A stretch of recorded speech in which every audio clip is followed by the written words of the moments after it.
Hello everyone, welcome to my new another video. কেমন আছেন সবাই? আশা করছি সবাই ভালো আছেন, আমিও ভালো আছি। তো লাঞ্চ শেষ করে বাসায় একটু হাঁটাহাঁটি করছিলাম। এদিকে মা বিছানায় বসে পঞ্জিকা পড়তেছিলেন, আর আমারও মন টন তেমন একটা ভালো ছিল না। তো মাকে জিজ্ঞেস করলাম কি পড়তেছেন, জানি এটা অমাবস্যা নাকি কি একটা দেখতেছেন, কবে কি আছে। তো মন টন ভালো ছিল না, কারণ হচ্ছে স্বাক্ষর কিছুদিন আগে চলে গেছে দেশের বাইরে। তো আস্তে আস্তে আবার 4-5 মাস, 1.5 মাস থেকে গেছে ভাই। ঘরে একদম ফাঁকা ফাঁকা লাগতেছে, বারবার ওর রুমে আসি, এসে দেখি ও বাসায় নেই, রুমে নেই, মানে কেমন জানি লাগে। যাই হোক, তারপর চলে এলাম নিচে। তো ভাবলাম যে এক কাপ কফি খাই। আর এই কফিটার নাম হচ্ছে বাসা। এই কফিটা কিন্তু অনু আমাকে গিফট করেছিল। এটা হচ্ছে মরক্কোর একটা ব্র্যান্ড, খুবই নামি দামি কফির ব্র্যান্ডটা। খেতেও কিন্তু খুবই মজাদার, মানে যারা কফি লাভার আছেন আপনারা অবশ্যই এটাকে চিনেন। যাই হোক, তো এটা আমি খেয়েছি, ভাবলাম যে আপনাদের সাথে আজকে একটু শেয়ার করে নিই কফিটা কেমন।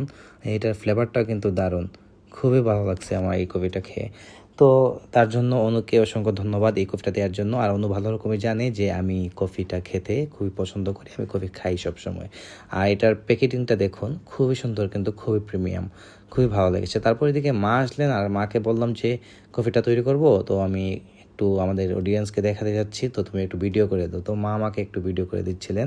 এদিকে জল গরম করে নিলাম, আর এটার যে খোলার সিস্টেমটা কিন্তু একদম দারুণ।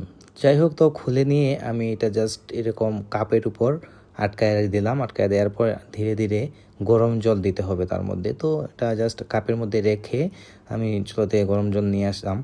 গরম জল যা আমি আগে থেকে গরম করে রেখেছিলাম। তো ধীরে ধীরে কীভাবে দিতে থাকি দেখুন। তো হাট করে সব কিছু দিয়ে দিলে হবে না, অল্প অল্প অল্প অল্প করে এগুলো দিতে হয়। তো আমি এক হাত দিয়ে ভিডিও করছিলাম, আর এক হাত দিয়ে জল ঢালছিলাম। তো মা এগুলো সব কিছু ক্যাপচার করতে পারছিলেন না, দ্যাটস ওয়াই আমি করলাম আর কি। তো কফিটা কিন্তু সত্যিই অসাধারণ, সত্যিই ভালো। আপনারা চাইলে এটা টেস্ট করে দেখতে পারেন। তো অনলাইনে পাওয়া যায়, আপনারা পারচেস করে নিতে পারেন। তো কফিটা খুবই মজার।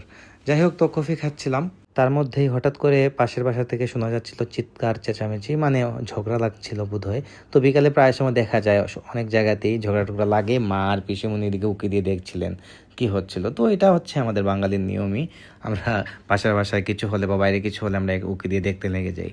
তো এটা কিন্তু এখান থেকে মা আর পিসিমণি মজা নিচ্ছিলেন, আমিও কিছুটা মজা নিচ্ছিলাম। এদিকে মা পিসিমণিটা নিয়ে কিন্তু গল্প করতে লেগে গেছেন যে কি হয়েছে কি না এটা। যাই হোক, তো আমি কফি নিয়ে ড্রয়িংয়ে চলে এলাম। আজকে ভিডিওটি এই পর্যন্ত। কেমন লেগেছে আপনারা অবশ্যই কমেন্ট করে জানাবেন। দেখা হচ্ছে নেক্সট ভিডিওতে, ততক্ষণ ভালো থাকুন, সুস্থ থাকুন। Thank you so much for watching.